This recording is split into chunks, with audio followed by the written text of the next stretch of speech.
always been surrounded by music. My mom sang to me when I was still in her belly. My grandma sat me on her lap and taught me song after song after song, despite me only being a few months old. And I started playing the piano as soon as my chubby little fingers could reach the keyboard. Here's a short video of me.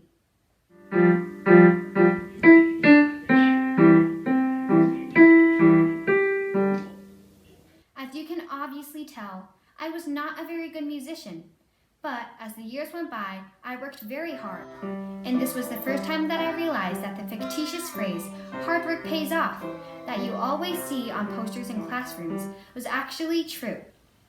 I am 10 years old now, and I can play Bach and Beethoven and lots of different sonatas and pieces where the sheet music stretches to the ground. I have learned to enjoy music and play for my own enjoyment. But it wasn't always like this. I come from a strict but loving Asian family with parents that both excel at their fields, and they had anything but low expectations for me. They signed me up for every single extracurricular activity that you can possibly think of. Gymnastics, swimming, ballet, tap, and jazz lessons were all added to my never-ending to-do list. And don't forget piano lessons. Oh, the dreaded piano lessons. I hated them. They were my least favorite activity. My piano teacher is a very strict and no-nonsense type of person, and she is not afraid of giving me a piece of her mind when I have done poorly. And my young self, being used to praise and gentle words from my kindergarten teachers, was not afraid to sit down on her floor and start bawling for hours on end. But as the years went by, I began to like piano. It became part of my life. I couldn't function if I didn't play for at least an hour every day. It has also inspired me to play new instruments, such as the trumpet, and look at music as not just a hobby. It has started just as a way to have fun and relax, but now it has grown into winning competitions, passing with distinction in ABRSM performance and music theory exams, and even performing in Carnegie Hall. Piano has changed me so much and helped me be who I am today. From a sassy little 4-year-old to a savvy 10-year-old, music has changed my life for the better in so many ways. And I'm not the only one who was deeply influenced by music. My fellow music lovers, I know you're out there. But you may ask, why do people like listening to music?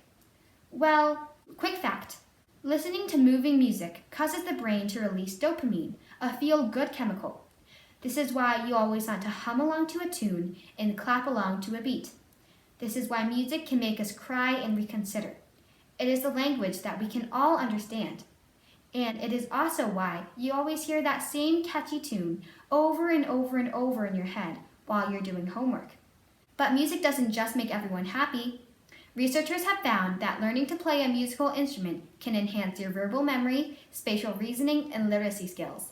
It is also really rewarding and fills you with a sense of accomplishment, which, trust me, feels a lot better than dealing with sore eyes and being zombified after playing video games, which I know a lot of you have been doing recently. And did I mention you receive bragging rights? But lots of people might have a bunch of excuses for me, like, oh, I'm too busy, or I don't have musical talent. But working hard to achieve something is so much more admirable than being talented.